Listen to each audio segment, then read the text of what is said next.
Buat teman-temanku yang baru gabung, bisa cek di playlist untuk urutan videonya, dan bisa juga cek di playlist untuk judul barunya. Bab 868, melakukan gerakan di depan umum satu persatu kapal terbang mendekat, dengan kapal terbang keluarga Long dan keluarga Ling bergerak berdampingan, kapal terbang yang lain menjaga jarak yang cukup jauh dari mereka, seolah waspada terhadap kedua keluarga itu. Melihat pemandangan ini, beberapa orang di luar kuil pertempuran Wuji tanpa sadar mengubah ekspresi mereka. Perahu terbang balai kota utara kita juga telah tiba, Mo Yun menunjuk ke langit tak jauh dari sana, dan memang mereka melihat perahu terbang yang membawa mereka ke kuil pertempuran Wuji. Setelah mengamati lebih dekat, berdiri di atas perahu terbang itu adalah seorang tetua, tak lain adalah tetua Miao dari balai kota utara. Banyak kapal terbang datang dari kejauhan, perlahan-lahan turun di sekitar balai kota utara. Di setiap kapal terbang, terlihat sosok-sosok berdiri, beberapa dengan aura kuat, beberapa dengan aura tertahan, dan beberapa lainnya yang sosoknya bahkan tak terlihat. Di antara semuanya, yang paling mengejutkan adalah sosok di atas perahu terbang keluarga panjang. Dia adalah seorang lelaki tua yang anggun mengenakan jubah biru, dengan rambut dan janggut putih dan wajah yang lembut, kedua tangan tergenggam di belakang punggungnya, dengan senyum yang ramah di wajahnya. Namun, sesepuh seperti itulah yang membuat semua orang merasa merinding, karena tokoh-tokoh kuat di kapal terbang lainnya juga menunjukkan rasa hormat dan ketakutan terhadapnya.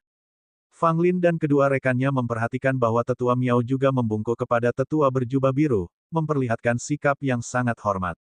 Di atas kapal terbang keluarga Ling, berdiri seorang pria parubaya yang bersemangat dan bermartabat, memancarkan kebanggaan dan kewibawaan. Namun, bahkan di hadapan tetua berjubah biru, pria dari keluarga Ling ini tetap rendah hati, berusaha menahan auranya dan tidak bertindak terlalu lancang. Mata Fang Lin menyipit saat melihat pria parubaya di kapal terbang keluarga Ling, dan wajahnya menjadi gelap. Fang Lin mengenali lelaki parubaya dari keluarga Ling, dia adalah Ling Haoyang, yang pernah datang ke balai kota utara, dan bersikap sangat agresif. Fang Lin ingat betul bagaimana Ling Haoyang mempermalukannya hari itu. Seandainya Ye Mengxian tidak ada di sana, Ling Haoyang mungkin sudah menindasnya saat itu juga. Sekarang, Ling Haoyang ini telah muncul di sini sekali lagi, dan tampaknya dia secara khusus ada di sana untuk menjemput Ling Zhongri dan murid-murid keluarga Ling lainnya. Namun, ini berarti Fang Lin akan berhadapan dengan Ling Haoyang. Mengingat permusuhan antara dirinya dan keluarga Ling, sesuatu pasti akan terjadi. Fang Lin, mari kita mundur ke kuil pertempuran Wuji untuk saat ini, kata Mo Yun dengan cemas kepada Fang Lin. Dugu Nian mengangguk juga berharap Fang Lin akan menghindari situasi tersebut untuk sementara waktu. Fang Lin mengangguk dan hendak kembali ke kuil pertempuran Wuji bersama yang lain, tetapi mendapati dirinya dihalangi oleh Ling Zhongri dan beberapa pengikut keluarga Ling. Menurutmu di mana kau bersembunyi? Ling Zhongri berkata sambil tertawa dingin dan mengejek, cemoohan terlihat jelas di matanya. Anggota keluarga Sudan Zhu juga secara tersirat berdiri bersama, menghalangi jalan Fang Lin dan teman-temannya, seolah-olah mereka dengan sengaja menargetkan Fang Lin. Tatapan mata Fang Lin mengeras saat dia mengamati kelompok itu, mengirimkan gelombang kepanikan ke seluruh murid dari tiga keluarga yang tanpa sadar mundur beberapa langkah. Berani sekali. Beraninya kau menunjukkan agresi di hadapanku. Tiba-tiba, Ling Haoyang, yang rupanya sedang mengawasi Fang Lin, melihat Fang Lin dihentikan oleh murid-murid dari tiga keluarga dan langsung berteriak menegur. Bersamaan dengan teriakan itu, suatu otoritas tak berwujud menyebar, tampaknya disengaja oleh Ling Haoyang, tekanan itu tidak memengaruhi orang lain tetapi ditujukan langsung kepada Fang Lin. Ini adalah tindakan yang terang-terangan terhadap Fang Lin, mengabaikan pendapat orang lain, bahkan sama sekali tidak peduli dengan pandangan orang lain. Saat Ling Haoyang bergerak, tetua berjubah biru yang berdiri di perahu terbang keluarga panjang tidak menunjukkan reaksi apapun, seolah-olah dia tidak melihat apapun. Long Ziming berdiri tidak jauh darinya, sedikit mengernyit, tampak tidak puas dengan taktik kekerasan Ling Haoyang terhadap mereka yang lebih lemah darinya. Saat kekuatan penekan itu tiba, Mo Yun dan Dugu Nian terguncang mundur dalam sekejap, dan meski mereka tidak terluka, dada mereka terasa sesak, wajah mereka pucat. Namun, Fang Lin mampu menahan tekanan penuh dari Ling Haoyang dan langsung mengerang tertahan, tubuhnya terhuyung, tetapi dia tidak jatuh. Melihat ini, tatapan Ling Haoyang yang awalnya menggoda berubah lebih serius, dan niat membunuh yang kental muncul di hatinya. Ketika dia melihat Fang Lin sebelumnya, di mata Ling Haoyang, Fang Lin cukup lemah hingga dapat dihancurkan dengan jentikan pergelangan tangan. Tetapi sekarang, Fang Lin telah menjadi jauh lebih kuat, meskipun masih bukan menjadi masalah bagi Ling Haoyang. Fang Lin telah menjadi ancaman, membuat Ling Haoyang berpikir bahwa jika Fang Lin dibiarkan tumbuh tanpa kendali, ia mungkin benar-benar menjadi tidak terkendali di masa depan. Untuk mengatasi masalah sejak awal, lebih baik bertindak cepat daripada lambat. Aura yang lebih menusuk menyebar dari dalam Ling Haoyang, berubah menjadi pedang tajam, menuju langsung ke arah Fang Lin. Ini adalah langkah yang mematikan. Ling Haoyang berniat membunuh Fang Lin di depan semua orang, tanpa ragu sedikit pun. Beraninya kau, bentak tetua Miao dengan marah saat melihat ini, siap melawan, bahkan terhadap sosok kuat dari keluarga Ling, Ling Haoyang. Tetua Huang, yang muncul dari kuil pertempuran Wuji, raut wajahnya juga menjadi gelap, mendengus dingin, dan bergerak untuk menyelamatkan Fang Lin. Yang lainnya, menyaksikan tindakan agresif Ling Haoyang untuk membunuh Fang Lin, memperlihatkan ekspresi terkejut, diam-diam mengomentari keberanian Ling Haoyang. Ling Haoyang bukan orang bodoh, dia pasti tahu bahwa mengambil tindakan di sini untuk membunuh Fang Lin akan membawa banyak masalah pada dirinya sendiri. Entah itu dari Ye Mengxian atau petinggi aliansi Pil, seseorang pasti akan mengutuknya, tetapi Ling Haoyang tidak peduli. Kekhawatirannya adalah untuk keluarga Ling, bukan dirinya sendiri. Dengan melenyapkan Fang Lin, ia akan menyingkirkan potensi ancaman bagi keluarga Ling. Meskipun Fang Lin saat ini tidak menjadi ancaman bagi keluarga Ling, pencegahan seringkali merupakan strategi yang paling efektif. Adalah paling bijaksana untuk memadamkan ancaman sebelum menjadi ancaman. Bagi keluarga Ling, Fang Lin merupakan ancaman potensial, dan pikiran Ling Haoyang tidak akan tenang sampai Fang Lin meninggal. Oleh karena itu, dia siap meninggalkan segalanya, bahkan jika itu berarti menghadapi akibat dari petinggi aliansi Pil atau penyelidikan Ye Mengxian, untuk melenyapkan Fang Lin. Mengenai menerima kecaman atas dirinya sendiri, Ling Haoyang tidak peduli sedikit pun, aliansi Pil tidak akan mempersulit hidupnya gara-gara orang yang sudah meninggal. Penatua Huang dan Penatua Miao berkoordinasi dengan baik dalam tanggapan mereka, yang satu menarik Fang Lin menjauh, sementara yang lain menghalangi serangan Ling Haoyang. Ling Haoyang, apa yang kau lakukan? Apa kau berniat membunuh murid langsung Tuan Ye? Tetua Miao menegur dengan keras, menatap tajam ke arah Ling Haoyang. Ling Haoyang berkata tanpa ekspresi, Fang Lin adalah musuh keluarga Lingku, siapapun di antara kita berhak membunuhnya begitu melihatnya. Perkataannya sangat mendominasi, suatu upaya untuk mengalahkan orang lain dengan jabatannya. Ling Haoyang, Fang Lin baru saja keluar dari kuil pertempuran Wujiku, dan kau ingin melawannya. Apa kau tidak memperhitungkanku? Tetua Huang berbicara, nadanya tidak semarah Tetua Miao, tetapi tetap menunjukkan ketidakpuasan yang mendalam. Ling Haoyang, menghadapi Tetua Huang, tidak berani bersikap lancang, karena Tetua Huang, yang bertanggung jawab atas kuil pertempuran Wuji, memiliki status yang tidak dapat diabaikan di aliansi Pil. Meskipun usianya sudah mendekati akhir, ia tetaplah seorang tetua yang dihormati, yang telah memberikan kontribusi signifikan bagi aliansi Pil, dan bukanlah seseorang yang mudah disinggung. Bab 869, Tuan Long Jiu, Penatua Huang, kata Ling Haoyang dingin, sepertinya Fang Lin ini tidak ada hubungannya denganmu. Apa perlunya melawan keluarga Lingku hanya karena bocah nakal? Meskipun kata-katanya tidak menyinggung, namun mengandung ancaman tersirat. Implikasinya jelas, kamu, yang bermarga Huang, perlu memahami bahwa Fang Lin adalah orang yang ingin disingkirkan oleh keluarga Ling kita. Kamu tidak punya hubungan keluarga atau alasan untuk melindunginya. Lagi pula, jika kau melindungi Fang Lin, kau akan menyinggung keluarga Ling kami. Meskipun kau seorang tetua aliansi Pil, tidak ada untungnya memusuhi keluarga Ling. Penatua Huang dapat dengan jelas memahami ancaman tersembunyi dalam kata-kata Ling Haoyang, tetapi tetap bergeming, ini kuil pertempuran Wuji. Karena saya yang bertanggung jawab di sini, sudah menjadi tugas saya untuk melindungi semua orang yang masuk, dan tidak seorang pun boleh disentuh di dalam tembok ini, bahkan Anda, Ling Haoyang. Mendengar ini, Ling Haoyang menyeringai dingin, dan dengan gerakan melayang, dia meninggalkan perahu terbang untuk mendekati tempat ini.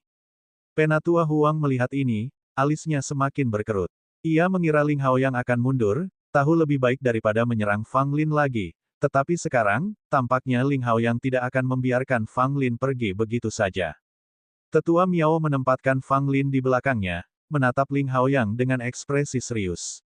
Meskipun tahu ada perbedaan kekuatan di antara mereka, ia diperintahkan untuk mengawal Fang Lin dan yang lainnya kembali ke Balai Kota Utara dengan selamat, dan bertekad untuk melindungi Fang Lin terlepas dari seberapa tangguhnya Ling Haoyang. Selain itu, mengingat mereka berada di kuil pertempuran Wuji, dengan banyak saksi yang hadir dan tetua Huang yang mengawasi, dia tidak percaya Ling Haoyang berani bertindak gegabah. Fang Lin, dendam antara kau dan keluarga Lingku bukanlah masalah besar.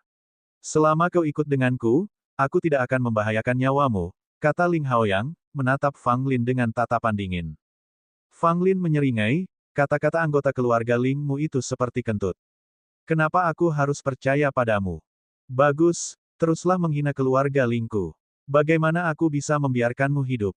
Ling Haoyang menunjukkan wajah penuh niat membunuh dan perlahan melangkah ke arah Fang Lin, yang berdiri di belakang tetua Miao. Minggir, bentak Ling Haoyang dingin, tatapannya tertuju pada Fang Lin, sama sekali mengabaikan tetua Miao. Tepat saat penatua Miao hendak berbicara, Fang Lin sendiri berkata, Ling Haoyang, apakah kamu berani melawanku? Mendengar perkataan itu, semua orang yang hadir, entah mereka yang bersimpati kepada Fang Lin, yang menunggu untuk menonton pertunjukan, atau yang acuh tak acuh, semua ekspresinya berubah drastis, menatap Fang Lin dengan kaget. Banyak yang bahkan sampai membersihkan telinganya, bertanya-tanya apakah mereka salah dengar. Bahkan Ling Haoyang sendiri tercengang oleh tantangan tiba-tiba Fang Lin, dan tidak mampu bereaksi pada awalnya. Ketika dia akhirnya sadar, dia tertawa mengejek. Orang-orang di sekitar mereka pun tertawa sambil menggelengkan kepala. Anak ini benar-benar ingin melawan Ling Haoyang. Dia pikir dia siapa? Ahli tulang roh. Dilihat dari auranya, dia baru saja memasuki alam Vena roh, jadi dia terlalu melebih-lebihkan dirinya sendiri. Seorang seniman bela diri Vena roh menantang seorang ahli tulang roh. Betapa bodohnya itu. Banyak suara ejekan terdengar, mata mereka menatap Fang Lin penuh dengan cemoohan dan ejekan. Dan mereka yang telah berada di kuil pertempuran Wuji bersama Fang Lin selama beberapa bulan, setiap orang dari mereka menatap Fang Lin dengan tak percaya. Mereka semua tahu bahwa Fang Lin kuat, tetapi meski begitu, mustahil baginya untuk menantang seniman bela diri tulang roh, yang sama sekali tidak realistis. Bahkan bisa dikatakan sangat menggelikan, seperti kata-kata orang bodoh, tak seorang pun akan menganggapnya serius. Namun, ekspresi Fang Lin sangat serius, dan ada jejak niat bertarung di matanya, seolah-olah dia ingin bertarung dengan Ling Haoyang. Tidak mungkin, anak ini benar-benar ingin menantang Ling Haoyang. Seseorang menyuarakan ketidakpercayaannya, ekspresinya sangat bersemangat. Tidak seorang pun akan percaya bahwa seorang seniman bela diri Spirit Vein pemula akan mengatakan hal seperti itu sungguh menggelikan. Menantang tulang roh. Hanya orang gila yang akan melakukan hal seperti itu, kan? Jarak antara Vena roh dan tulang roh bahkan lebih besar daripada antara asal surgawi dan Vena roh. Bahkan seniman bela diri jenius seperti Long Ziming pun tidak akan berani mengatakan mereka bisa menantang seniman bela diri tulang roh. Long Ziming menatap Fang Lin dengan bingung, dia mengagumi Fang Lin dan melihatnya sebagai saingan masa depan. Namun tindakan Fang Lin saat ini membuat Long Ziming agak bingung. Namun, tak lama kemudian, mata Long Ziming menajam saat ia langsung memikirkan poin penting. Cincin itu, cincin yang bisa membunuh orang kuat tulang roh itu saat ini ada di tangan Fang Lin. Bahkan orang yang tenang seperti Long Ziming tidak dapat menahan diri untuk tidak terkejut, kaget dengan keberanian Fang Lin. Bukan hanya Long Ziming, yang lain juga menebak rencana Fang Lin. Ia tidak ingin menantang Ling Haoyang, ia ingin menggunakan cincin harta karun yang baru saja diperolehnya untuk memanfaatkan kekuatannya dan menyingkirkan Ling Haoyang. Memikirkan hal ini, semua orang itu menarik napas dalam-dalam, merasa sangat heran. Mereka telah melihat orang-orang pemberani, tetapi belum pernah melihat orang yang seberani ini, benar-benar ingin membunuh seorang ahli tulang roh, dan terlebih lagi, seorang tokoh kuat di antara generasi muda keluarga Ling. Bagaimana, Ling Haoyang? Aku hanya di Spirit Vein, sementara kau di Spirit Bond, apa kau punya nyali untuk melawanku? Fang Lin mengejek, seolah-olah dia sama sekali tidak menganggap serius Ling Haoyang. Ini tidak akan berhasil. Sama sekali tidak. Ling Zhongri buru-buru turun tangan, tetapi kemudian segera merendahkan suaranya untuk menyampaikan pesan kepada Ling Haoyang. Setelah mendengarnya, wajah Ling Haoyang juga berubah, dan tatapannya ke arah Fang Lin langsung bergeser. Bayangkan dia punya senjata seperti itu, kalau aku setuju, anak ini pasti akan memanfaatkan kesempatan itu untuk membunuhku dengan kekuatan cincin itu. Nyaris, terlalu dekat, untungnya aku tidak bereaksi, pikir Ling Haoyang dalam hati, merasa agak beruntung. Kalau saja Ling Zhongli tidak mengingatkannya tepat waktu, dia mungkin akan langsung setuju dan bahkan mencoba membunuh Fang Lin saat itu juga. Siapa sangka, bukan saja dia yang merencanakan kejahatan terhadap Fang Lin, tetapi Fang Lin juga sedang merencanakan kejahatan terhadap dirinya, keduanya ingin merenggut nyawa satu sama lain. Fang Lin, aku tidak akan menerima tantanganmu, karena kau tidak layak melawanku. Di mataku, kau hanyalah serangga menyedihkan, terlalu mudah dihancurkan, cibir Ling Haoyang, raut wajahnya penuh penghinaan dan kebencian terhadap Fang Lin. Fang Lin mendesah dalam hati, memang sia-sia. Ada beberapa orang yang tahu tentang cincin biru berharga miliknya, dan mereka pasti sudah menebak niatnya. Mencoba mengecoh Ling Haoyang masih terlalu sulit.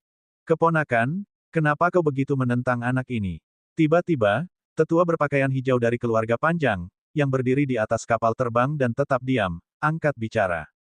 Begitu tetua berpakaian hijau itu berbicara, Ling Haoyang tak berani lengah dan berbalik, menangkupkan tangannya memberi hormat, Tuan Longjiu, pemuda ini dan keluarga Lingku punya dendam. Yang disebut Tuan Longjiu tersenyum tipis, mereka ini cuma anak-anak yang ribut. Kau akan segera memimpin keluarga Ling, tak perlu merendahkan dirimu seperti anak kecil. Bab 870, Perlindungan Tuan Jiu. Cendekiawan tua berbaju hijau, yang selalu tersenyum lembut, tak lain adalah Tuan Longjiu, peringkat ke-9 di antara keluarga panjang alkimia Tao dan juga merupakan tokoh penting keluarga yang sangat terkenal. Pernah suatu ketika, kekuatan alkimia Tao yang sedang bangkit, yang mengira keluarga panjang sedang merosot, memprovokasi mereka. Saat itulah Tan Longjiu mengambil tindakan tegas, membunuh lebih dari selusin anggota senior klan baru itu dan menggemparkan dunia Tao alkimia, sehingga memberikan pukulan berat pada keluarga yang baru muncul itu. Berkat pertunjukan kekuatan itulah dunia Tao alkimia menyadari bahwa keluarga panjang sama sekali tidak melemah dan tetap menjadi keluarga terkuat dan terpandang di kerajaan itu. Para tetua keluarga Long jarang muncul, apalagi mengambil tindakan, tetapi Tuan Longjiu lah yang tampaknya menjadi juru bicara keluarga Long di dunia luar, sering aktif di banyak kalangan.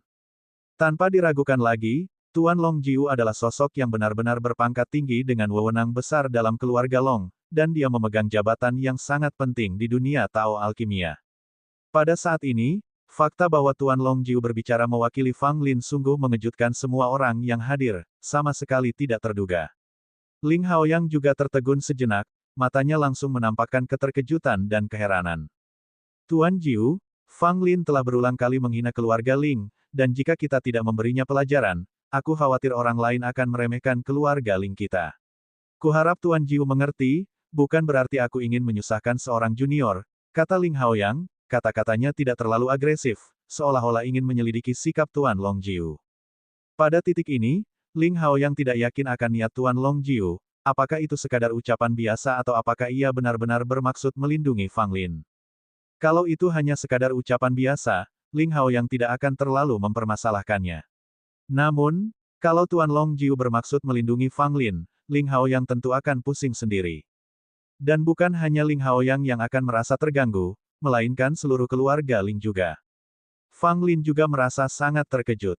Ia tidak menyangka tetua berbaju hijau yang berdiri di atas perahu terbang keluarga panjang, yang tampak seperti tokoh penting, akan benar-benar membelanya.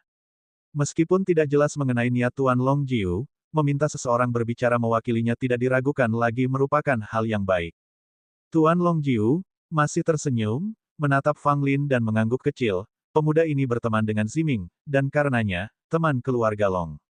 Keponakan, sebaiknya kau jangan mengganggunya lagi. Kalau tidak, kau akan menempatkan orang tua ini dalam posisi yang sulit. Saat kata-kata itu diucapkan, banyak orang di kerumunan mulai mengerti, mengalihkan perhatian mereka ke arah Long Ziming, yang tampak tidak terpengaruh oleh situasi tersebut. Tetapi semua orang tahu bahwa tindakan Tuan Longjiu yang berbicara atas nama Fang Lin kemungkinan dipengaruhi oleh Long Ziming. Mata Ling Haoyang menjadi gelap. Pesan dalam kata-kata Tuan Longjiu cukup jelas, apa maksudnya, menempatkan orang tua ini dalam posisi yang sulit. Artinya, jika Anda, Ling Haoyang, terus mengincar Fang Lin, maka Anda menempatkan saya, Tuan Longjiu, dalam posisi yang sulit. Jika Anda menyusahkan saya pasti akan membalas budi. Ling Haoyang sangat menyadari seperti apa Tuan Longjiu. Ia mungkin tampak lembut, berbudaya, dan damai, tetapi sebenarnya, Tuan Longjiu dikenal sebagai harimau tertawa.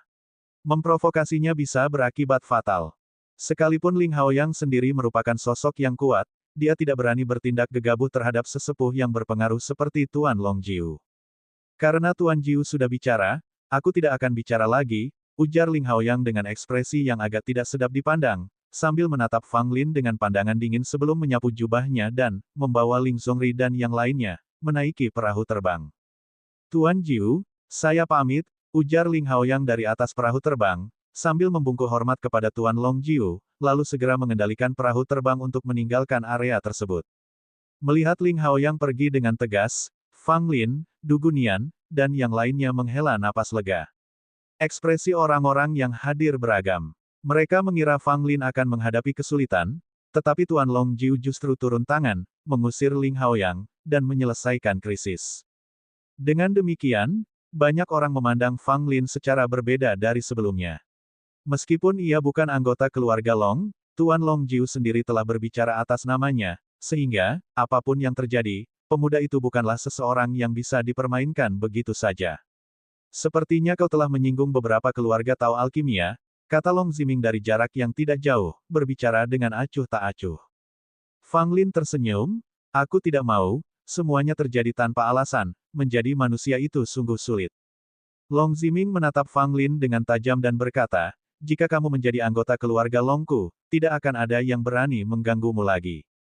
Fang Lin memutar matanya, Long Ziming ini benar-benar tahu bagaimana memanfaatkan peluang, selalu membujuknya untuk bergabung dengan keluarga Long.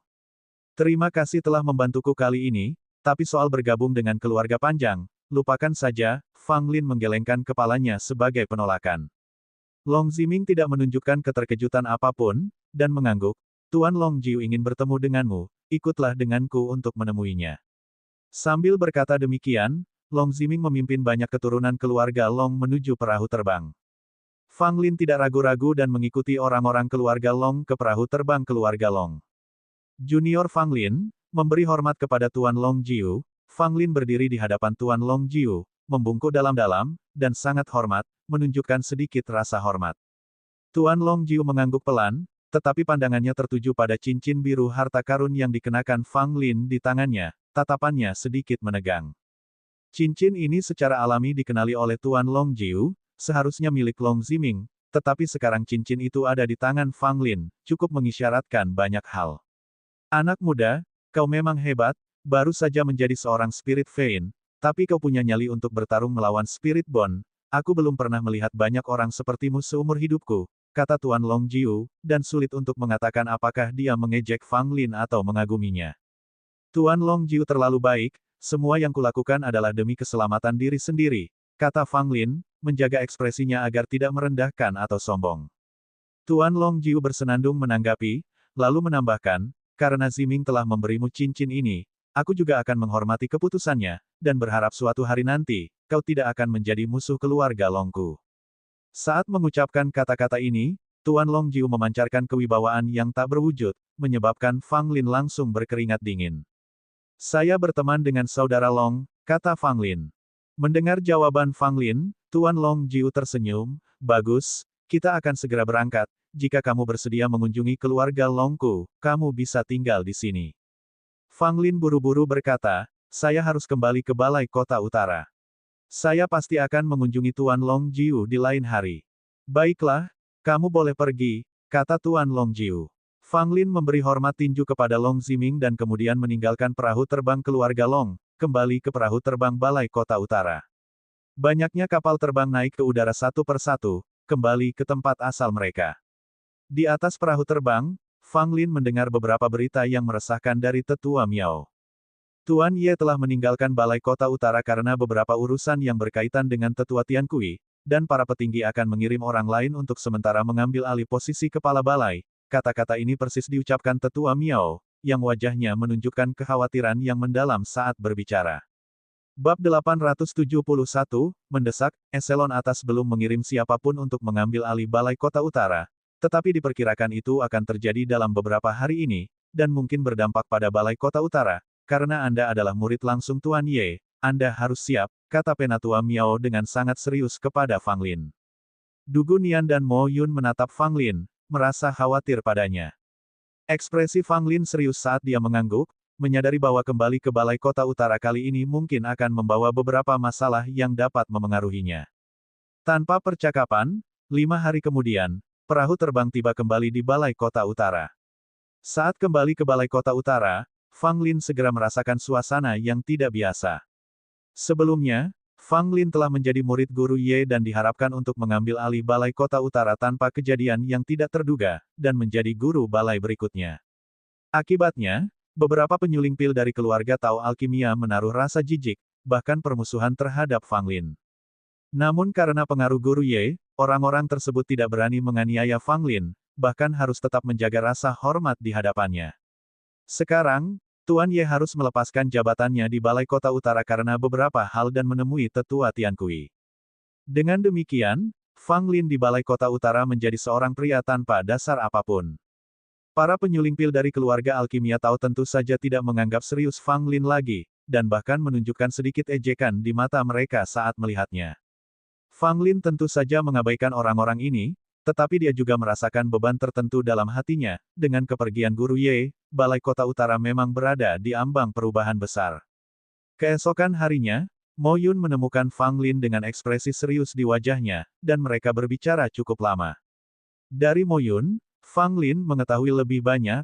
Situasi di balai kota utara telah menjadi sangat serius, bukan hanya karena Tuan Ye telah pergi secara tiba-tiba, tetapi sepertinya ada seseorang yang mengaduk-aduk masalah dari belakang, ingin semakin memperkeruh suasana di balai kota utara. Saat ini, balai kota utara hampir terbagi menjadi dua, para penyuling pil dari keluarga Tao Alkimia bersatu, dipimpin oleh beberapa tetua dan pengurus, memilih untuk sepenuhnya mendukung pendatang baru yang akan segera menjadi kepala balai, menolak untuk mengakui Fang Lin sebagai pewaris kepala balai. Di sisi lain, para penyuling pil yang berasal dari keluarga sederhana mendukung Fang Lin. Mereka percaya bahwa meskipun orang lain untuk sementara menduduki jabatan Master Balai, Fang Lin tetap menjadi pewaris sah dan dapat naik ke jabatan Master Balai begitu ia menjadi Master Besar Pil.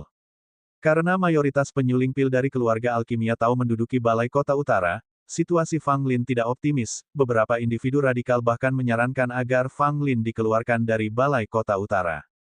Sepertinya ada orang yang tidak ingin aku tinggal di balai kota utara lebih lama lagi. Fang Lin duduk di hadapan Mo Yun dan, meskipun dia agak marah di dalam, dia mempertahankan sikap tenang dan bahkan tersenyum santai, seolah-olah dia tidak peduli sama sekali. Mo Yun tampak gelisah dan berkata, situasinya benar-benar buruk saat ini, bukan hanya untukmu. Bahkan kami, para penyuling pil dari latar belakang biasa, juga ditekan, dan beberapa dari mereka sudah dipaksa meninggalkan balai kota utara. Fang Lin menarik napas dalam-dalam, senyumnya memudar, digantikan oleh ekspresi dingin dan tegas di wajahnya. Apakah kamu tahu siapa dalang ini? Tanya Fang Lin. Mo Yun mengangguk, telah berada di balai kota utara selama bertahun-tahun dan memiliki beberapa fondasi di sana, dia tentu dapat menemukan banyak informasi. Dengan kepergian Tuan Ye dan Penatua Wang yang paling senior mengasingkan diri untuk pemurnian pil, Penatua Yao dan Feng kini memegang kendali balai kota utara.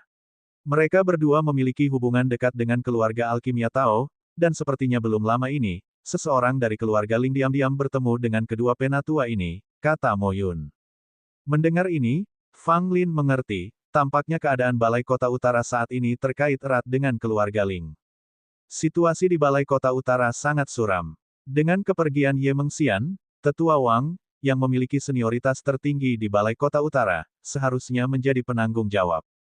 Namun, ia juga telah menutup diri untuk pemurnian pil selama ini dan tidak akan muncul dalam waktu dekat. Oleh karena itu, balai kota utara dikendalikan oleh tetua Yao dan tetua Feng. Kedua individu ini, yang awalnya merupakan pendukung Zhu Yuntao dan Shen Suejian, berasal dari keluarga Alkimia dan cukup dekat dengan keluarga Alkimia lainnya juga. Terlebih lagi, orang yang dikabarkan akan mengambil alih posisi kepala balai untuk sementara juga berasal dari keluarga Alkimia. Ini berarti, di masa depan, seluruh balai kota utara tidak akan memiliki tempat bagi siapapun selain para pemurni pil dari keluarga Alkimia. Secara khusus, Fang Lin akan menjadi target utama. Lagi pula, di balik layar, keluarga Ling mendorong agenda ini, memaksa Fang Lin ke sudut tanpa jalan keluar. Sekarang aku mengerti, karena orang-orang ini ingin bermain, maka kita tidak bisa hanya duduk diam dan menunggu kematian, kata Fang Lin dengan tenang. Mo Yun menatap Fang Lin, mengerutkan kening, tapi apa yang bisa kita lakukan? Belum lagi yang lain, tetua Yao dan Feng saja sudah jadi masalah besar. Fang Lin mengangguk sedikit, memang, Yao dan Feng adalah pembuat onar terbesar, karena sebagian besar pembuat pil berada di bawah kendali mereka. Fang Lin merasakan gelombang niat membunuh, tetapi dia segera menepis pikiran untuk membunuh mereka berdua. Sebesar apapun kemungkinan membunuh Yao dan Feng, bahkan jika dia berhasil, itu tidak akan menyelesaikan masalah sepenuhnya.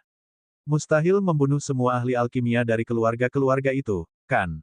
Jika dia tidak bisa membunuh Yao dan Feng, hanya ada satu pilihan lain, kendali. Ambil kendali penuh atas mereka berdua, dan buat mereka berpihak padanya. Barulah situasi di Balai Kota Utara akan berubah. Namun, itu lebih mudah diucapkan daripada dilakukan. Bagaimana mungkin dia bisa melakukan ini jika Yao dan Feng bukan boneka yang bisa dimanipulasi sesuka hatinya? Sepertinya aku perlu mencari bantuan, kata Fang Lin dengan senyum licik tersungging di bibirnya sambil mengeluarkan selembar giok. Tanpa menghindari Mo Yun, ia langsung menghubungi seseorang menggunakan selembar giok itu. Di ujung lain lembaran giok itu, Tuan Lu Feng dari Istana Penjaga Barat tampak termenung setelah mendengar apa yang dikatakan Fang Lin. Tak lama kemudian, ia pun memberikan jawaban kepada Fang Lin. Bisa, dua kata sederhana itulah jawaban Lu Feng. Fang Lin tersenyum, menyimpan slip giok itu. Setelah berdiskusi dengan Lu Feng, ia merasa yakin dapat mengambil alih Balai Kota Utara sepenuhnya. Mo Yun menunjukkan ekspresi terkejut. Percakapan Fang Lin dengan Lu Feng tidak luput dari perhatiannya, membuatnya bisa mendengar setiap kata dengan jelas. Mo Yun tidak menyangka Fang Lin mampu berhubungan dengan tokoh berpengaruh seperti Lu Feng, apalagi membuatnya menawarkan bantuan. Tuan Lu Feng, apakah dia benar-benar akan membantu kita? Tanya Mo Yun, agak tak percaya. Fang Lin mencibir, tentu saja dia mau. Dia tidak hanya akan membantu, tapi juga akan mengerahkan seluruh kemampuannya. Selanjutnya, Fang Lin berbagi pemikirannya dengan Mo Yun. Mungkin masih agak awal, tapi karena situasinya mendesak, biarlah Balai Kota Utara menjadi barang di tanganku, pikir Fang Lin dalam hati. Bab 872, Bab 872, serang duluan untuk meraih keunggulan Feng dan Yao. Beberapa hari terakhir ini di Balai Kota Utara, benar-benar dapat digambarkan sebagai orang yang menguasai angin dan hujan sesuka hati, setelah mengambil alih kendali penuh atas aula tersebut ke tangan mereka. Di masa lalu, mereka juga merupakan tetua yang kuat di Balai Kota Utara, dengan status yang sangat tinggi, tetapi pada akhirnya masih ada Ye Mengxian, kepala balai di atas mereka, serta tetua Wang, seorang tetua dengan senioritas yang sangat tinggi. Sekalipun Balai Kota Utara tanpa pemimpin, bukan giliran mereka untuk mengendalikan angin dan hujan.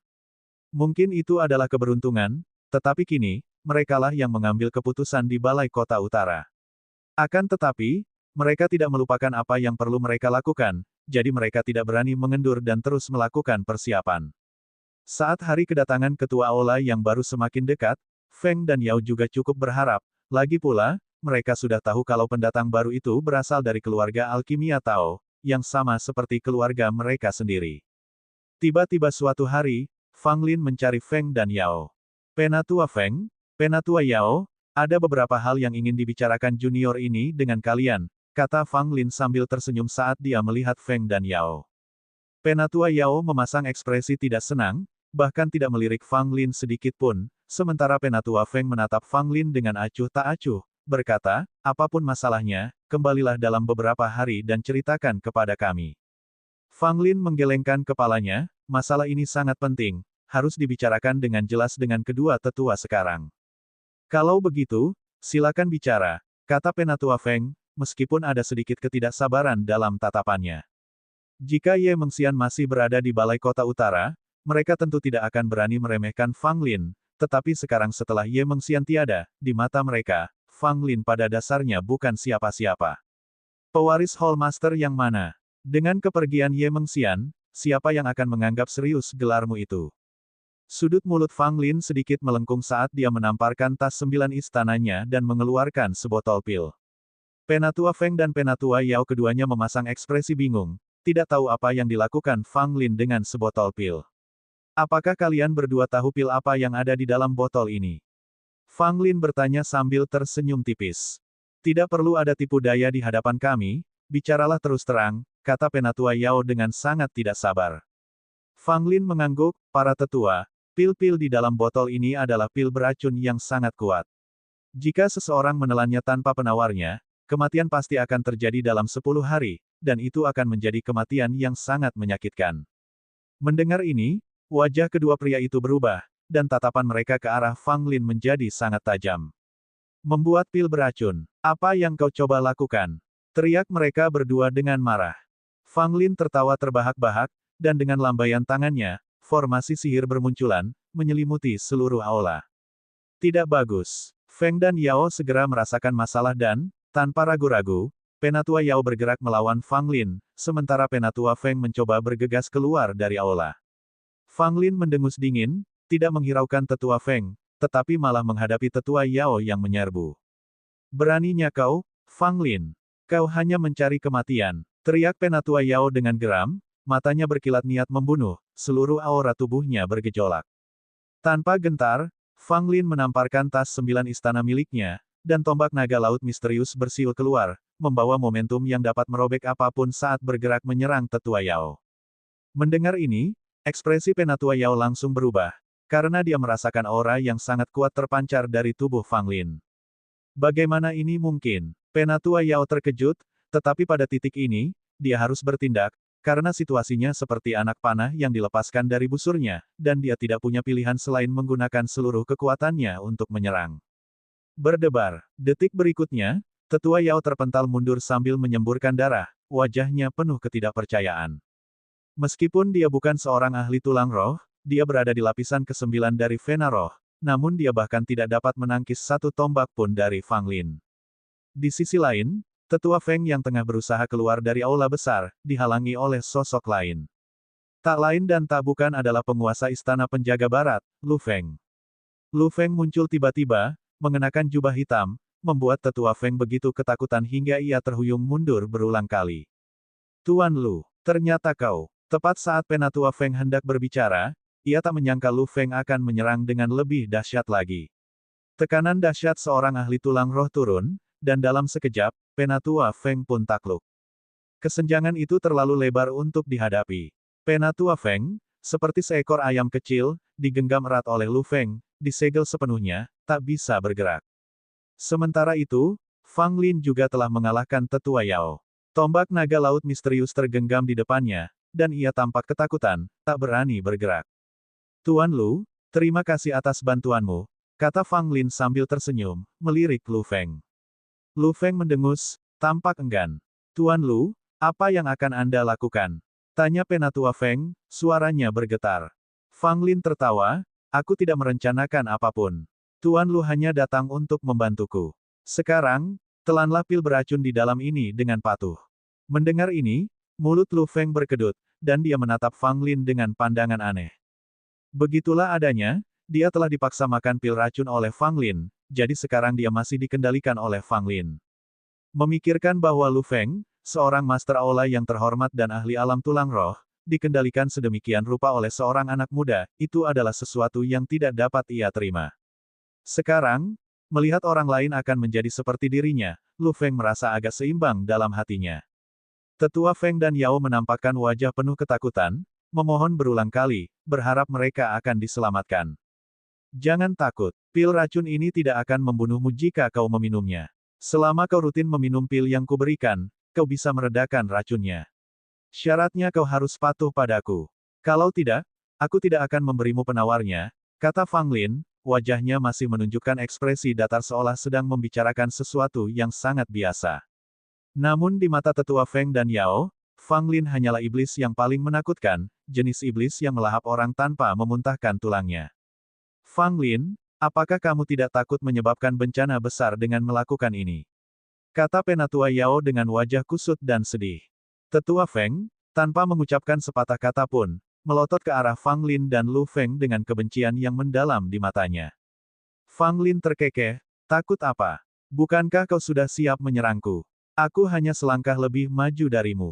Pernyataan ini semakin membuat Tetua Feng dan Tetua Yao murka. Mereka memang berencana menyerang Fang Lin, berniat mencopot jabatannya dan mengusirnya dari Balai Kota Utara segera setelah mereka bisa mendapatkan kepercayaan dari Kepala Balai, sehingga memberi keluarga Ling kesempatan untuk bertindak. Apakah Fang Lin hidup atau mati setelahnya tidak ada hubungannya dengan mereka. Namun mereka tidak pernah menyangka Fang Lin akan bertindak lebih cepat dari mereka, dan dia dengan berani menggunakan pendekatan yang menggelegar, dengan cepat menundukkan mereka berdua.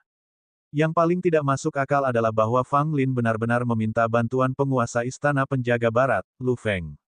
Orang macam apa Lu Feng itu? Bagaimana mungkin dia membantu Fang Lin?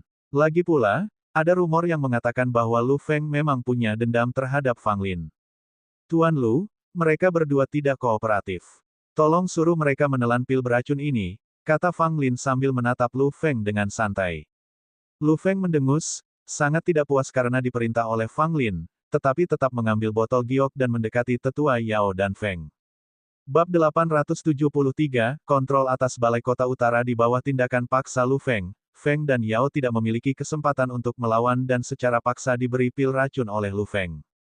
Saat pil racun memasuki tubuh mereka, keduanya mencoba memaksa pil racun itu keluar, tetapi sia-sia, pil racun itu tampaknya telah menyatu dengan bagian dalam mereka.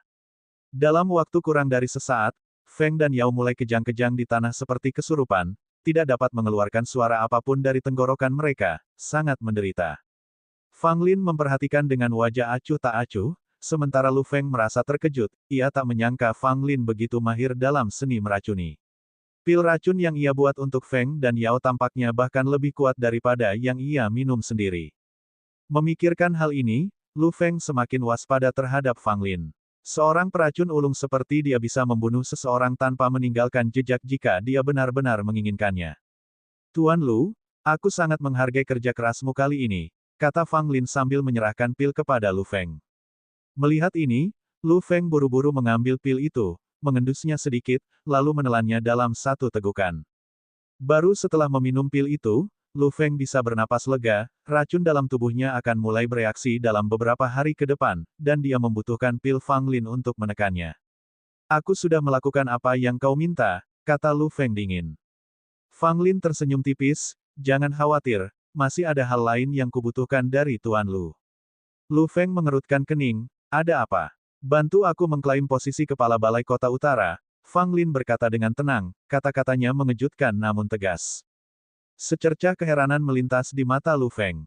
Ambisi Fang Lin begitu besar, mengincar posisi kepala Balai Kota Utara, sebuah tujuan yang memang tidak sederhana. Posisi kepala balai bukanlah posisi yang bisa dianggap remeh. Jika Ye Mengxian masih menjadi kepala Balai Kota Utara, maka ia bisa menunggu sampai Fang Lin menjadi ahli alkimia, memiliki ranah dan kekuatan yang cukup untuk mewariskan posisi tersebut kepada Fang Lin. Dengan melakukan hal itu, Fang Lin juga akan menjadi bagian dari garis keturunan Ye Mengxian, sehingga menjadi bawahan tetua Tiankui. Tanpa Ye Mengxian, Fang Lin bercita-cita menjadi kepala Balai Kota Utara akan sangat sulit. Rintangan pertama yang tak teratasi adalah apakah para petinggi aliansi pil akan setuju atau tidak. Jelas, membiarkan seorang pemuda yang belum genap berusia 20 tahun menjadi seorang kepala balai hanyalah sebuah lelucon. Bila petinggi aliansi pil tidak setuju, maka yang lain hanya omong kosong belaka, tak ada artinya. Bahkan bagi Lu Feng, prospek untuk membantu Fang Lin naik ke posisi kepala Balai Kota Utara sangatlah tipis, lagi pula, itu bukanlah keputusan yang dapat ia buat sendiri sebagai kepala balai. Kau ingin menjadi kepala Balai Kota Utara, mungkin dalam beberapa tahun lagi itu mungkin, tapi sekarang itu mustahil, kata Lu Feng, nadanya dingin, tapi kata-katanya berlandaskan pada kenyataan. Fang Lin tersenyum tipis, menatap Feng dan Yao yang masih kejang-kejang di tanah. Aku tidak sabar menunggu beberapa tahun lagi, aku ingin menjadi ketua Aula sekarang. Alis Lu Feng semakin berkerut, kau bermimpi. Tanpa kekuatan alam tulang roh dan gelar penyuling pil 5 kuali, para petinggi tidak akan pernah membiarkanmu menjadi kepala Balai Kota Utara. Fang Lin bersenandung setuju, alam tulang roh dan pemurni pil 5 kuali, aku akan mencapai keduanya. Tapi saat ini, yang kuinginkan bukanlah pengakuan dari petinggi aliansi pil, atau posisi nominal sebagai master balai. Yang kuinginkan adalah kendali atas Balai Kota Utara dari balik bayang-bayang. Mendengar ini, Lu Feng mengerti, Fang Lin ingin menjadi penguasa Balai Kota Utara yang sebenarnya, bukan sekadar kepala balai resmi. Sederhananya, Fang Lin menginginkan kendali atas Balai Kota Utara, bukan gelar kepala balai. Kalau begitu, bisa saja, tapi juga akan sulit, kata Lu Feng setelah merenung sejenak. Fang Lin tersenyum dan menepuk bahu Lu Feng, bukankah itu tujuan kami memilikimu, Tuan Lu? Apa yang bisa menyusahkan orang sepertimu? Sudut mulut Lu Feng berkedut. Ia sungguh berharap bisa menamparkan Fang Lin sampai mati, situasinya semakin rumit, menyeretnya semakin dalam ke dalam kekacauan. Sekarang, sungguh mustahil bagi Lu Feng untuk melepaskan diri, karena berada di bawah kendali Fang Lin, bertanya-tanya kapan dia bisa melepaskan diri. Apa yang ingin kamu lakukan? Tanya Lu Feng. Fang Lin merenung sejenak, senyum mengembang di sudut mulutnya, kepala Balai Kota Utara yang baru akan tiba dalam beberapa hari. Meskipun ia ditunjuk dari atas, ada pepatah yang mengatakan, bahkan naga perkasa pun tak mampu menghancurkan ular lokal. Menstabilkan posisinya di Balai Kota Utara tidak akan semudah itu. Apakah kau berencana untuk mengisolasinya, membuatnya mundur setelah mengetahui kesulitannya? Tanya Lu Feng. Fang Lin menggelengkan kepalanya, bukan mengisolasi, aku berencana untuk mengendalikannya juga. Karena orang itu ingin menduduki jabatan kepala balai, biarkan saja. Tapi, siapa yang mau didengarkan Balai Kota Utara, terserah aku. Lu Feng menatap Fang Lin dengan takjub, tidak percaya bahwa seorang pemuda seperti dia mampu memiliki ambisi menelan langit, sebuah keberanian yang tidak sembarang orang bisa miliki. Sementara itu, Feng dan Yao, yang telah menelan pil racun, juga sudah tenang, tampak seolah-olah mereka baru saja pulih dari penyakit serius, lesu dan putus asa, tiba-tiba tampak jauh lebih tua. Tuan-tuan, apakah kalian ingin hidup atau mati? Tatapan Fang Lin berubah dingin saat dia menanyai keduanya. Feng dan Yao tampak sangat tertekan, dipenuhi amarah dan frustrasi di dalam hati, ingin sekali menyerang dan melawan Fang Lin sampai akhir. Tetapi orang-orang takut mati, terutama mereka yang telah berumur panjang, mereka lebih takut lagi pada kematian. Kami ingin hidup, kata keduanya dengan suara rendah, dan dengan kata-kata itu, mereka sepenuhnya tunduk pada Fang Lin. Asal kau patuh, aku akan memberimu penawarnya. Tapi kalau kau punya rencana jahat, jangan salahkan aku karena kejam, kata Fang Lin dingin. Kami tidak berani, Feng dan Yao buru-buru membungkuk sambil menangkupkan tangan, bersikap seperti budak. Fang Lin kemudian menoleh ke Lu Feng, kamu boleh pergi setelah semua urusan selesai. Lu Feng tetap diam, dia tidak punya pilihan dalam masalah ini. Banyak ahli pil di Balai Kota Utara sama sekali tidak menyadari bahwa saat ini, Balai Kota telah berpindah tangan. Fang Lin telah mengambil langkah-langkah yang sangat tegas untuk mengambil alih Balai Kota Utara. Meskipun metodenya tidak terhormat, selama efektif, kehormatan tidak lagi penting. Lagi pula, kekuatan Fang Lin belum cukup untuk menyelesaikan semuanya, jadi beberapa metode yang tidak pantas diperlukan. Di bawah perintah Fang Lin, Feng dan Yao menata kembali Balai Kota Utara, tidak lagi mengizinkan para penyuling pil dari keluarga alkimia untuk menargetkan dan menindas penyuling pil lainnya. Lebih jauh lagi, Feng dan Yao secara terbuka menyatakan pengakuan mereka terhadap Fang Lin sebagai pewaris Hallmaster, meneguhkan dukungan mereka yang tak tergoyahkan kepadanya, bahkan ketika Hallmaster yang baru ditunjuk tiba, mereka akan dengan tegas berdiri di samping Fang Lin. Hal ini membuat banyak orang terkejut, terutama para penyuling pil dari keluarga alkimia, yang benar-benar tercengang. Meskipun banyak keraguan, di bawah restrukturisasi Feng dan Yao, Balai Kota Utara sekarang berada dalam genggaman Fang Lin, meskipun dia bukan kepala balai, dia dapat memanipulasi seluruh balai sesuai keinginannya.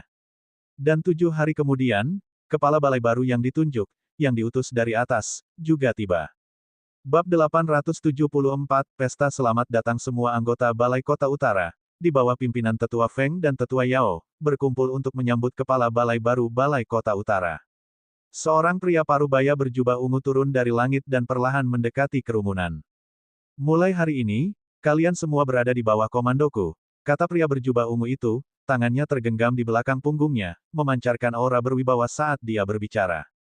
Namun, setelah mendengar kata-katanya, sedikit perlawanan muncul di hati mereka yang hadir.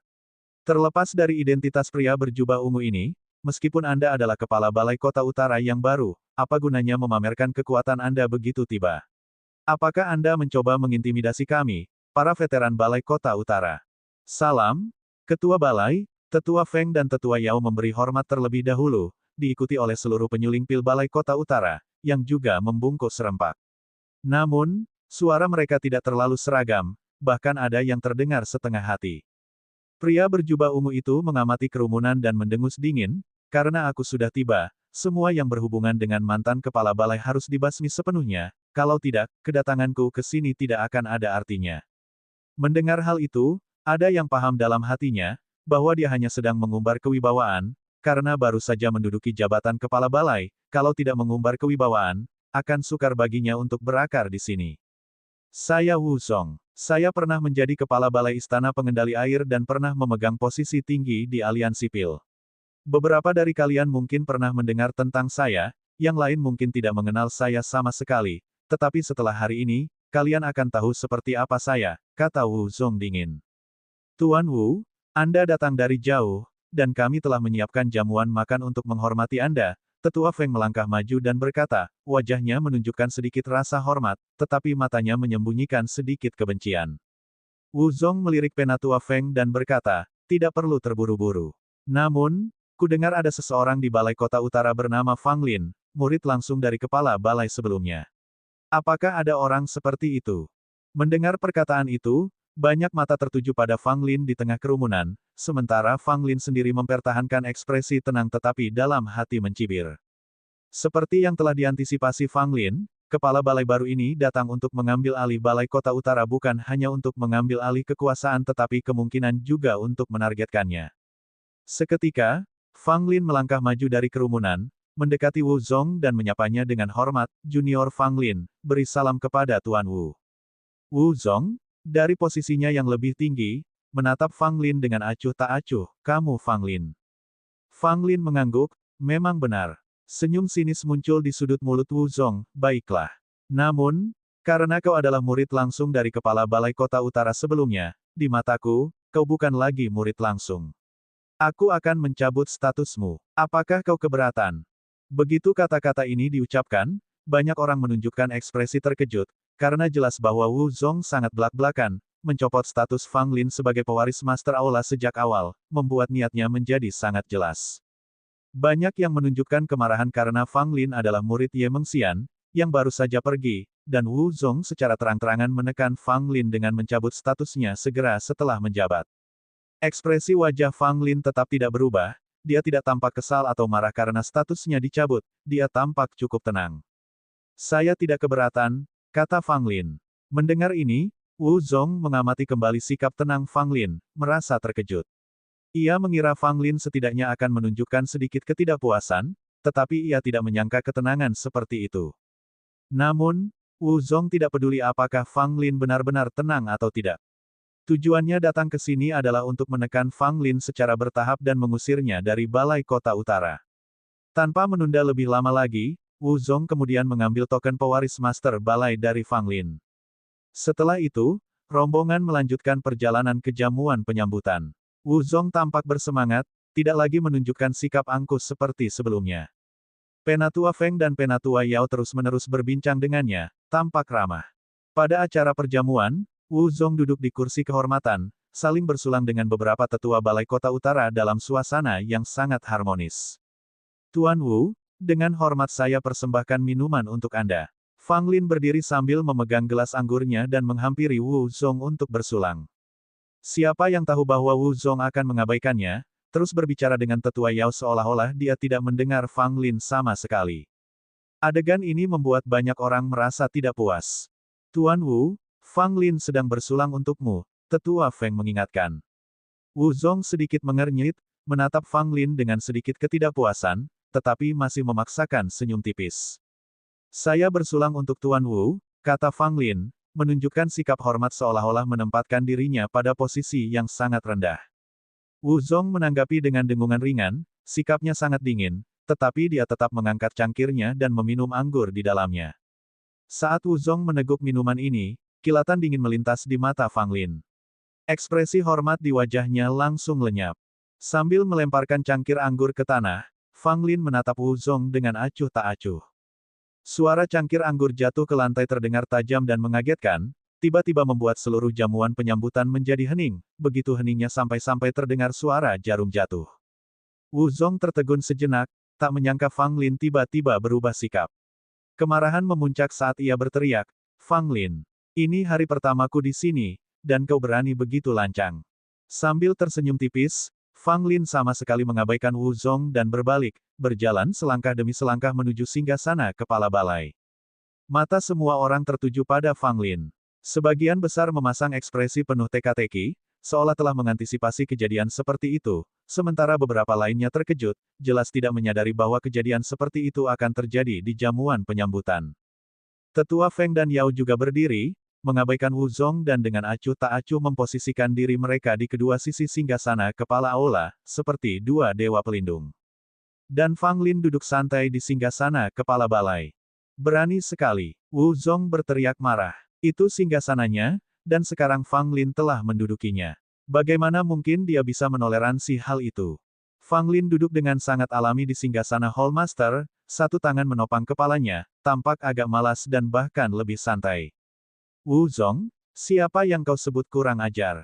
Fang Lin berkata sambil menyeringai. Ekspresi Wu Zong sangat gelap, dan bahkan dengan reaksinya yang lambat, dia merasakan bahwa suasananya sangat salah. Apakah kau sadar apa yang kau lakukan? Tanya Wu Zong mengancam, saat kehadiran seorang ahli tulang roh tanpa sengaja menyebar. Semua orang yang hadir segera mundur, dan mereka yang masih tampak bingung segera ditarik menjauh oleh orang-orang di samping mereka.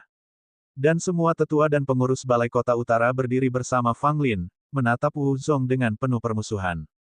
Wu Zong menyadari bahwa dia telah benar-benar terisolasi tanpa seorang pun di sisinya.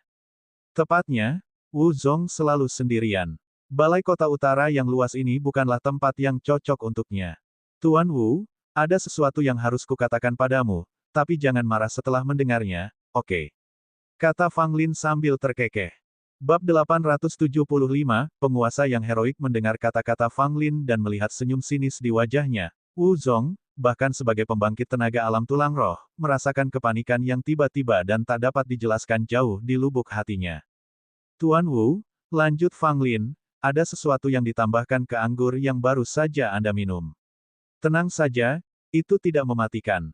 Itu hanya akan membuat tubuh Anda layu, darah dan ki Anda memburuk, dan dalam waktu setengah bulan, Anda akan berubah menjadi orang tua di ambang kematian. Begitu kata-kata ini diucapkan, ekspresi Wu Zong berubah drastis, dan setelah dengan hati-hati merasakan kondisi tubuhnya, dia memang merasa ada sesuatu yang salah. Wu Zong menyadari bahwa darah dan ki-nya tampaknya perlahan mengering. Meskipun tidak terlalu terlihat, sebagai pembangkit tenaga tulang roh, ia masih memiliki tingkat kepekaan tersebut. Itu adalah perasaan ketika kekuatan hidupnya menghilang.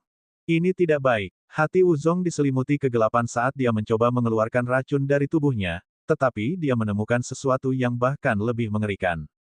Semakin dia mengedarkan kekuatan batinnya dan memanfaatkan kekuatannya, semakin cepat pula kekuatan hidupnya terkuras habis. Bahkan belum sempat minum secangkir teh, pelipis Wu Zong sudah mulai memutih. Sekarang, Wu Zong benar-benar panik. Di masa puncak hidupnya, dengan masa depan cerah di depannya, menjadi seorang pria tua yang sekarat lebih buruk daripada dibunuh begitu saja. Ini hanyalah mimpi buruk, dan Wu Zong tidak berani membayangkan seperti apa penampilannya saat sudah tua. Fang Lin, apa sebenarnya yang ingin kau lakukan? Wu Zong menggertakkan giginya dan berbicara, matanya dipenuhi amarah dan niat membunuh. Fang Lin tersenyum tipis, berdiri dari singgasana kepala balai, dan berkata, jangan banyak berbuat. Saya hanya berharap Tuan Wu mengelola Balai Kota Utara dengan baik agar beliau dapat terus menjalani kehidupan yang stabil dan aman. Wu Zong mendengus dingin. Sebagai orang dengan tingkatan tertinggi di tempat ini, ia yakin bisa menangkap Fang Lin dan kemudian mengeluarkan penawarnya. Namun saat Wu Zong hendak melancarkan aksinya, tiba-tiba dia melihat sesosok tubuh muncul, berdiri di hadapan Fang Lin. Mengenakan jubah hitam yang bergerak tanpa angin, dengan wajah yang sangat dingin, dia adalah Tuan Lu Feng dari Istana Penjaga Barat. Saat Lu Feng muncul, hati Wu Zong tenggelam. Wu Zong, kau bukan tandinganku sekarang, kata Lu Feng dingin. Ekspresi Wu Zong berubah sangat buruk. Baru pada saat inilah ia akhirnya menyadari bahwa ia telah sepenuhnya jatuh ke dalam perangkap. Meskipun kuat, ia tidak punya ruang untuk melawan atau melawan. Itu adalah perasaan yang sangat tidak menyenangkan. Semuanya, bubar, kata Fang Lin sambil melambaikan tangannya ke arah orang-orang yang hadir. Kerumunan itu pun bubar, meninggalkan Wu Zong berdiri sendirian di pesta, tampak sangat sedih. Sekarang karena tidak banyak orang yang tersisa, Tuan Wu, mari kita bicara terus terang, kata Fang Lin sambil berdiri. Wu Zong tidak berbicara tetapi hanya menatap Fang Lin. Aku ingin tahu, apa hubungan Tuan Wu dengan keluarga Ling? Fang Lin bertanya tanpa bertele-tele, menatap langsung ke Wu Zong. Wu Zong ragu sejenak sebelum berkata, saya teman baik Ling Haoyang. Fang Lin mengangguk. Dia sebenarnya sudah lama mengetahui identitas dan latar belakang Wu Zong, dan sekarang dia hanya ingin memastikannya. Kalau begitu, Tuan Wu sekarang harus mengerti bahwa posisi Tuan Balai Kota Utara tidak mudah untuk diduduki, kata Fang Lin sambil tersenyum, tapi sebenarnya bukan senyum. Wu Zong segera berkata, berikan aku penawarnya, dan aku akan segera meninggalkan Balai Kota Utara. Fang Lin menggelengkan kepalanya, sepertinya kau masih belum mengerti. Begitu kau datang ke Balai Kota Utara, tidak mudah untuk pergi. Lalu apa sebenarnya yang kau ingin aku lakukan? Tanya Wu Zong. Fang Lin berbalik, menepuk singgasana kepala balai, dan berkata, jabatan ini masih milikmu, tapi kau hanya duduk di sana. Balai Kota Utara tidak bergantung padamu untuk mengambil keputusan, kau hanya perlu menunjukkan diri. Dengan kata-kata ini, Wu Zong mengerti. Mereka ingin dia menjadi penguasa boneka yang siap sedia melayani mereka. Memikirkan hal ini, tatapan Wu Zong ke arah Fang Lin tiba-tiba berubah. Pemuda ini benar-benar berani mengincar posisi di balik tahta Balai Kota Utara. Apakah ini benar-benar pemuda di bawah usia 20 tahun? Melihat barisan di pihak Fang Lin, semua tetua dan pengurus Balai Kota Utara sepenuhnya mendukungnya. Mampu mengendalikan orang-orang ini menunjukkan betapa hebatnya kehebatan Fang Lin. Tanpa kemampuan sejati, seseorang tak akan pernah bisa mencapai ini. Yang paling mengejutkan adalah Lu Feng, penguasa Istana Penjaga Barat, benar-benar mau menolong Fang Lin, sungguh tidak dapat dipercaya. Wu Zong menatap Lu Feng, ingin tahu mengapa dia membantu Fang Lin. Tuan Wu, saya tidak ingin membuang waktu. Jika Anda sudah memikirkannya matang-matang, silakan pilih, apakah akan tetap tinggal di Balai Kota Utara dan bergaul baik dengan kami, atau meninggalkan Balai Kota Utara dan menikmati bulan terakhir hidup Anda, kata Fang Lin, nadanya semakin tidak sabar. Wu Zong terdiam sejenak, lalu berkata, jika aku setuju denganmu, maukah kau memberiku penawarnya? Fang Lin mengangguk dan tersenyum, tentu saja, kau bisa melihatnya sendiri dengan melihat Tuan Lu. Mendengar ini, Wu Zong mula-mula terdiam, lalu menyadari, sepertinya Lu Feng membantu Fang Lin karena, seperti dirinya, ia dipaksa dan dikendalikan oleh Fang Lin. Lu Feng memiliki ekspresi yang rumit, dengan sedikit keengganan di matanya. Baiklah, aku bersedia tinggal di Balai Kota Utara dan akan mendengarkanmu dalam segala hal. Tapi kuharap kau menepati janjimu dan memberiku penawarnya, kata Wu Zong. Fang Lin langsung mengeluarkan pil dan melemparkannya ke Wu Zong. Ini pil untuk meredakan toksisitas. Setelah meminumnya, Anda bisa yakin 3 bulan tanpa rasa khawatir, kata Fang Lin. Setelah jeda, Fang Lin menambahkan kepada Wu Zong, tapi, jangan coba-coba main trik. Aku jamin, racun yang kau derita tidak bisa disembuhkan oleh siapapun di aliansi pil. Mendengar ini, ekspresi Wu Zong sedikit berubah. Awalnya ia memendam pikiran seperti itu, ingin menenangkan Fang Lin terlebih dahulu, lalu mencari kesempatan untuk menghubungi keluarga Ling dan memberitahu mereka tentang situasi di sini, berharap seseorang akan datang menyelamatkannya. Tetapi sekarang, setelah mendengar kata-kata Fang Lin, Wu Zong tahu rencana ini tidak dapat dilaksanakan, kecuali dia dapat menyembuhkan racun itu terlebih dahulu, jika tidak, dia tidak akan mungkin dapat melepaskan diri dari kendali Fang Lin. Aku tidak akan main-main, kata Wu Zong dengan suara rendah dan menelan pil di tangannya. Setelah meminumnya, sensasi vitalitasnya terkuras dengan cepat segera lenyap seolah-olah kembali normal. Namun Wu Zong tahu bahwa racunnya belum hilang, hanya ditekan sementara, dan begitu efek obatnya hilang, racunnya masih akan muncul lagi. Siapa sangka aku, Wu Zong, akan dimanipulasi oleh seorang pemuda.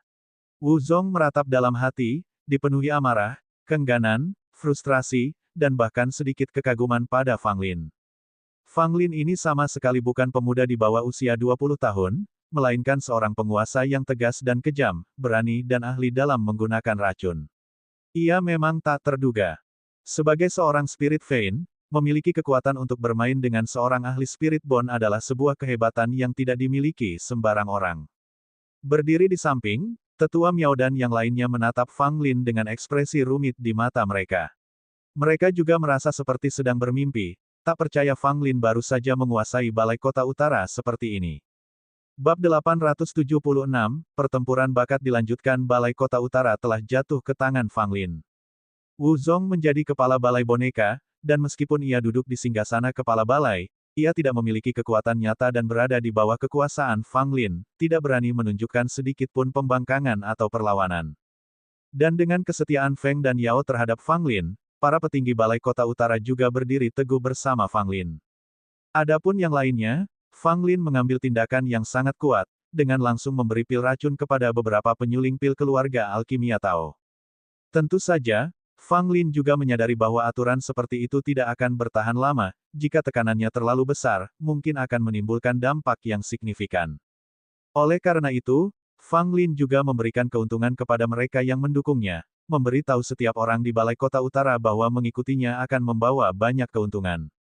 Memberikan wortel setelah menggunakan tongkat sering kali terbukti menjadi pendekatan yang paling efektif.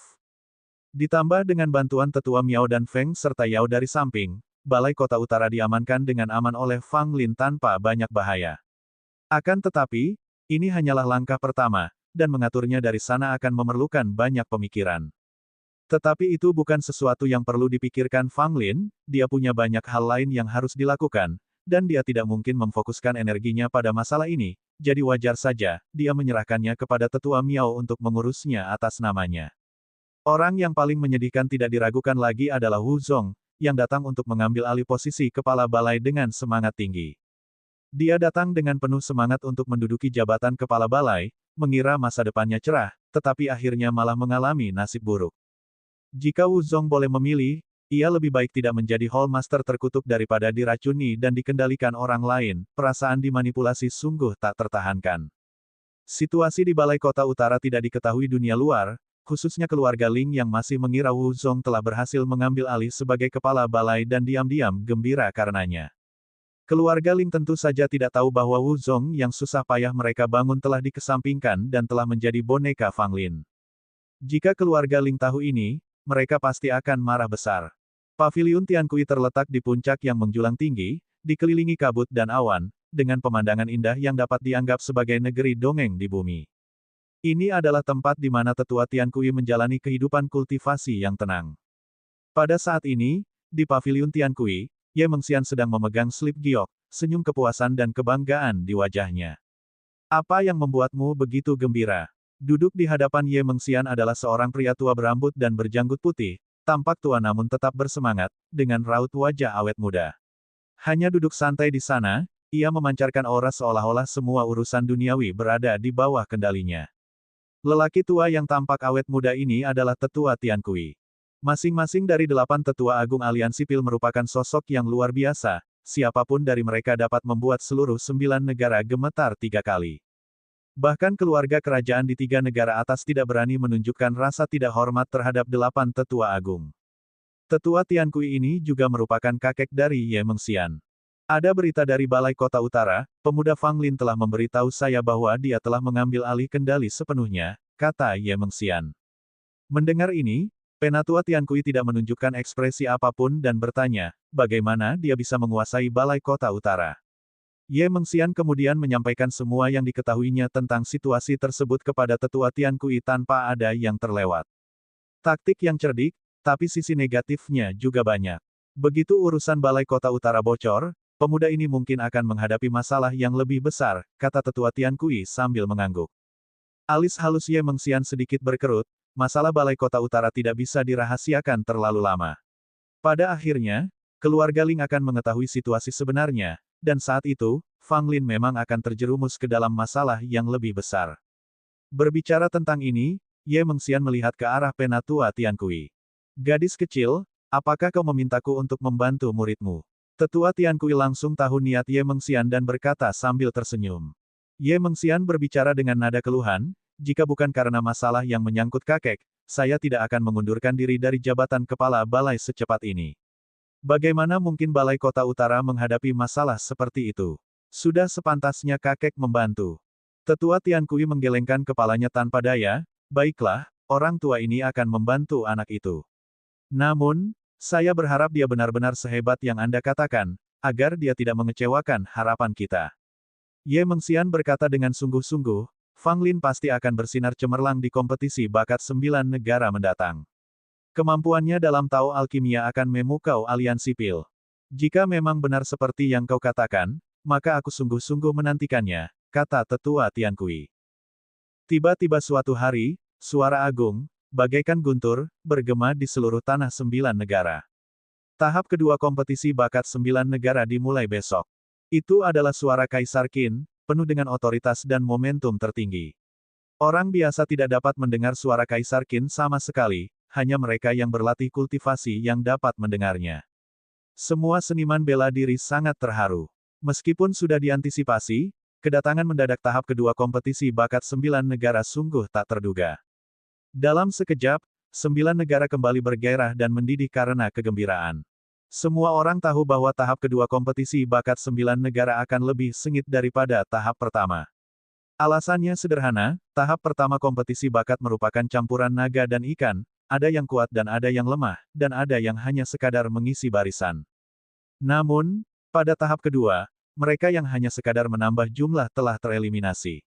10.000 orang yang tersisa semuanya adalah talenta bela diri dari berbagai wilayah di 9 negara, masing-masing lebih tangguh daripada sebelumnya.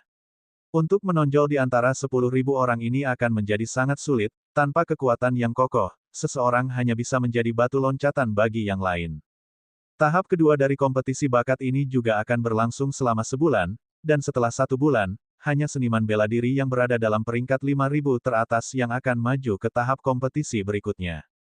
Dan setelah mereka memasuki fase berikutnya, mereka akan pergi ke 3 negara atas, di mana mereka akan terlibat dalam pertempuran sesungguhnya, bukan di wilayah yang terisolasi. Dapat dikatakan bahwa fase pertama dan kedua hanyalah seleksi dari orang-orang kuat yang sebenarnya. Apakah akhirnya dimulai lagi? Di ruang balai kota utara, Fang Lin duduk bersila dalam kultivasi, matanya berbinar-binar karena kegembiraan dan semangat. Hanya dengan melawan yang kuat seseorang bisa menjadi lebih kuat.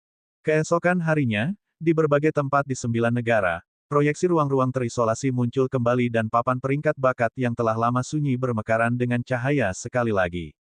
Di atas 10 teratas, masih kabur, terhalang oleh cahaya kemasan, sehingga mustahil untuk melihat siapa sosok-sosok ini. Mulai, dengan teriakan Kaisar Qin, babak kedua kompetisi bakat 9 negara dinyatakan dibuka. Dalam waktu singkat, banyak seniman bela diri memasuki ruang terisolasi itu. Fang Lin pun tak berbeda. Tubuhnya memancarkan cahaya, dan sesaat kemudian, ia melangkah ke ruang terpencil itu. Ia telah mengunjungi tempat ini berkali-kali, tak terpengaruh oleh pengalaman itu. Di seberangnya, sesosok tubuh juga muncul diam-diam.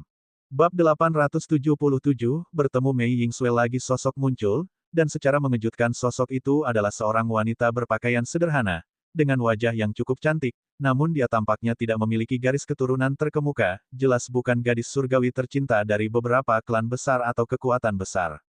Dia tampak berusia 20-an, tinggi dan ramping, dengan sedikit rasa dingin di dahinya, seolah-olah dia acuh tak acuh terhadap semua orang. Fang Lin hanya meliriknya, sementara dia menatapnya balik dengan tatapan yang lebih tajam. Saat berikutnya, wanita itu menyerang tanpa peringatan, mengerahkan seluruh kekuatannya untuk menyerang seolah-olah dia sangat ingin mengamankan kemenangan dalam pertarungan ini. Tangannya terulur, memancarkan aura ganas sebagai cakar elang, mengarah langsung ke dada Fang Lin. Ekspresi Fang Lin tetap tenang, tanpa sedikit pun kepanikan. Saat wanita itu menerjangnya, ia tiba-tiba melangkah maju. Ledakan, momentum mengerikan tiba-tiba muncul. Fang Lin tidak bergerak, tetapi hanya dengan kehadirannya saja ia berhasil membuat wanita itu terhuyung mundur. Wanita itu mundur beberapa kali, wajahnya dipenuhi keterkejutan. Ia tahu bahwa Fang Lin baru berada di alam Venaroh dan tampaknya baru berada di lapisan pertama Venaroh. Bagaimana mungkin dia memiliki aura yang begitu mengesankan? Kau bukan tandinganku, kata Fang Lin dingin, dan meskipun dia tidak menunjukkan penghinaan, dia bersikap tenang seperti seorang pemenang. Wanita itu pun murka dan mulai memancarkan gelombang aura jahat. Detik berikutnya, sosoknya menghilang, hanya untuk muncul kembali di belakang Fang Lin. Cakar-cakarnya menyerang bersamaan, keduanya ditujukan ke titik-titik vital Fang Lin, dan aura jahat itu, saat menyentuh tubuh Fang Lin, segera membuat bulu kuduknya berdiri. Berdebar, dia berbalik dan melancarkan pukulan, yang mengenai telapak tangan wanita itu. Dalam pertukaran ini, Fang Lin kembali menang. Wanita itu menjerit saat ia terlempar, tangannya kini berubah bentuk. Fang Lin tidak memberinya banyak kesempatan untuk pulih, melangkah maju dan menggunakan jurus langkah 9 surga. Dalam sekejap, ia sudah tepat di depan wanita itu. Tatapan wanita itu beralih. Ia memang sudah cepat, tetapi ia tak menyangka Fang Lin akan lebih cepat lagi, membuatnya hampir tak punya waktu untuk bereaksi. Pukulan lain dilancarkan. Wanita itu menggigit bibirnya keras-keras dan menamparkan tas Istana Sembilan. Sebuah kerang ungu muncul, memancarkan gelombang suara samudera, dan berada di depannya. Pukulan dahsyat Fang Lin mendarat di kerang laut berwarna ungu, dan kerang tersebut, dengan ombak yang muncul di atasnya, segera memantulkan Fang Lin menjauh. Hah! Fang Lin berseru kaget, merasakan ada yang tidak beres, kerang ungu itu bisa menetralkan kekuatannya sepenuhnya. Saat diberi kesempatan untuk bernapas, wanita itu menghunus pedang pendek dan, dengan perlindungan kerang ungu, dia tidak mundur melainkan maju dan menyerang Fang Lin sekali lagi. Harta karunnya cukup bagus, kata Fang Lin sambil tersenyum tipis, tanpa menggunakan artefak magis apapun. Jika ia membutuhkan artefak semacam itu untuk menghadapi perlawanan seperti ini, tak ada gunanya terus berpartisipasi dalam pertempuran antar talenta 9 negara. Dia tidak repot-repot beradu langsung dengan kerang ungu itu. Harta karun itu bisa menghancurkan kekuatan serangan apapun, jadi Fang Lin tidak perlu mengerahkan tenaganya dengan sia-sia.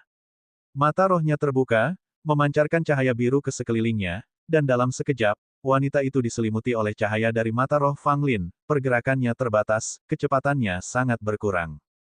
Tidak bagus. Wanita itu memucat, dan dia segera membuka mata rohnya sendiri, mencoba melawan.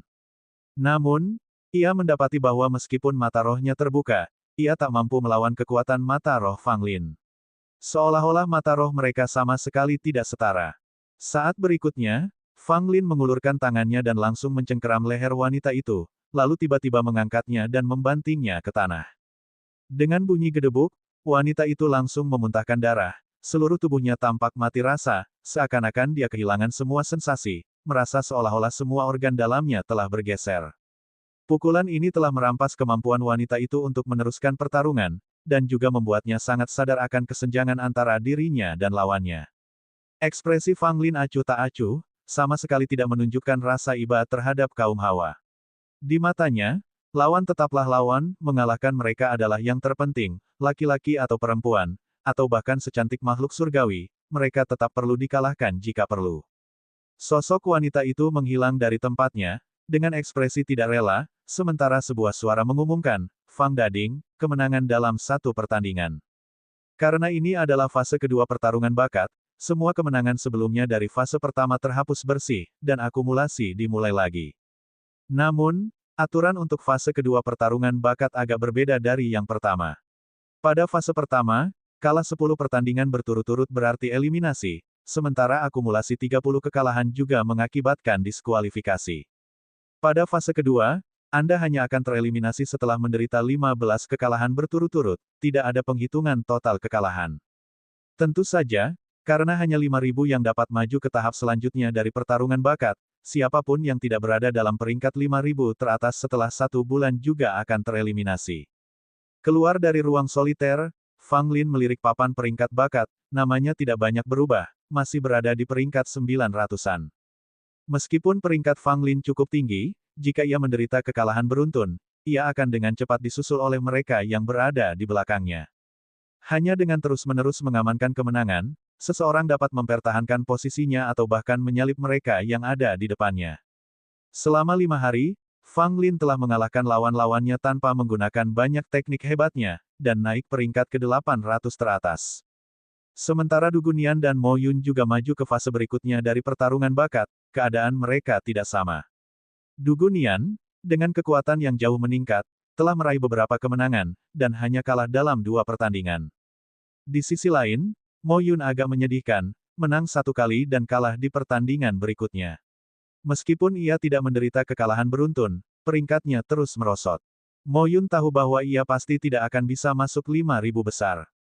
Sudah merupakan pencapaian yang luar biasa untuk bisa sampai sejauh ini di fase kedua pertarungan bakat, dan untuk maju lebih jauh lagi, ia membutuhkan peningkatan kekuatan yang tiba-tiba, jika tidak, ia tidak akan punya peluang.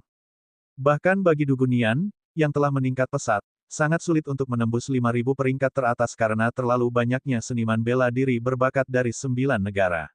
Semakin sedikit jumlah pesaing, berarti mereka yang tersisa semuanya adalah para master. Pada hari ke-6, Fang Lin sekali lagi melangkah ke ruang soliter, dan lawannya muncul pada saat yang sama.